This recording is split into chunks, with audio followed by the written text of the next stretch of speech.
You guys, holy freaking wellness glutes. Let's talk about this. So, first of all, absolutely amazing job to Shelby. Look at her legs, you guys. Let's use her tattoo as a reference point. Look at the growth that she has had in her lower body. Look at her hamstring drop. Look at her glute hamstring separation.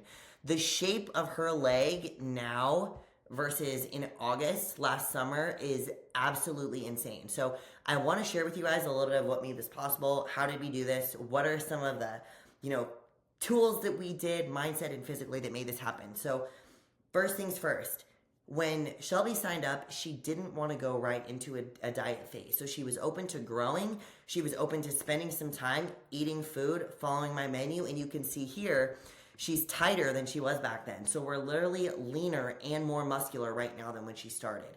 So that's going to come with following a menu, staying on top of her diet. We've played with a little bit of cardio. Right now she's doing a little bit of cardio. We just recently started a diet phase, but it didn't go that way at first. I was actually increasing her calories. I was keeping her cardio very minimal, and I was focused more on feeding her, specifying her training, and making sure that we were growing the muscles we wanted to grow, which was her glutes and hamstrings, and rounding out her quads a little bit. I think we've seen a little bit of development overall, but again, we really focused on those glutes and hamstrings. And before, she didn't really have a lot of separation between her glute and hamstring. Now she does. It is very obvious. So we did an amazing job developing that. And that's going to be sport-specific training. It's going to be, she's gone through a few different mesocycles now, or training cycles together. And again, very specific exercises. We're training for wellness. We're prioritizing her rest days. She's never trained more than 5 days a week. That is 2 rest days per week. And again, look at the results. Look at the way that her body's responding. So first thing, just to recap, she did not go immediately into a diet phase. She allowed me to build her up first. So training, we're fueling her for growth, and we are building muscle, baby. That's what we're doing. All right, the second thing that she did, mentally, she's asking for feedback. She sent me videos of herself training because we don't live in the same spot. I don't get to see her. I've never actually even physically seen her in person. So she's sending me videos, uploading them of her training so I can take a look at her form.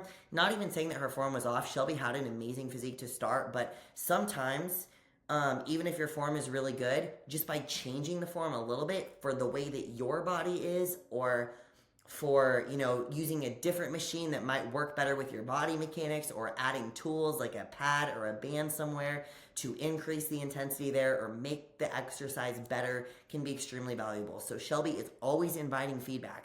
She wants to be better. She wants me to look at her stuff and make sure that it's on point. So again, very, very good job as far as, inviting feedback. The other thing I want to hit on with Shelby here is the open communication that we have. So when it comes to struggles, a lot of times the struggles that you experience in your personal life or with work or with kids or whatever can kind of impact your fitness goals, whether it be your training or your diet or your schedule that week or running from A to B to C. And she's always been so open and vulnerable with the real things that she's dealing with on a weekly basis that could interfere with her fitness goals. And she is open to collaborating with me and making a plan to make it work for her. And sometimes that's, maybe we missed a training session. Maybe we pull back on cardio this week. Maybe we've got an extra free meal this week, whatever it is. Whatever our intervention is, she's just open to communicating with me and sharing the struggles so I can help and overcome them.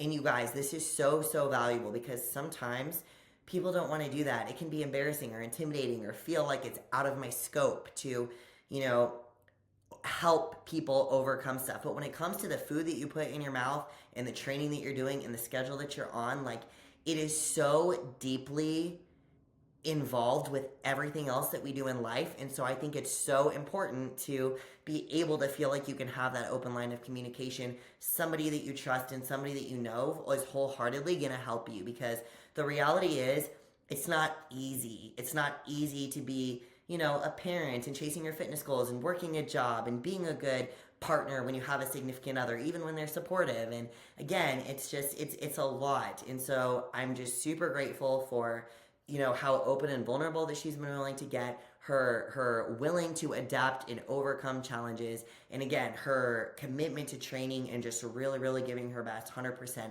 welcoming criticism, welcoming feedback, and really just fully embracing the process. So this is wellness. I'm obsessed. I love this. This is exactly the kind of gains that I love. Of course, I'm always proud. I'm always happy. But man, it's when you see this kind of growth in this period of time, it's so special, especially like I say after what we've been through, but it's really just it's her work ethic. I'm here helping, supporting, guiding. But Shelby, you are absolutely amazing. I am so proud of this growth, and I'm excited to see what we do going forward as we continue with this diet phase. So be on the lookout for this one. She's about to kill it.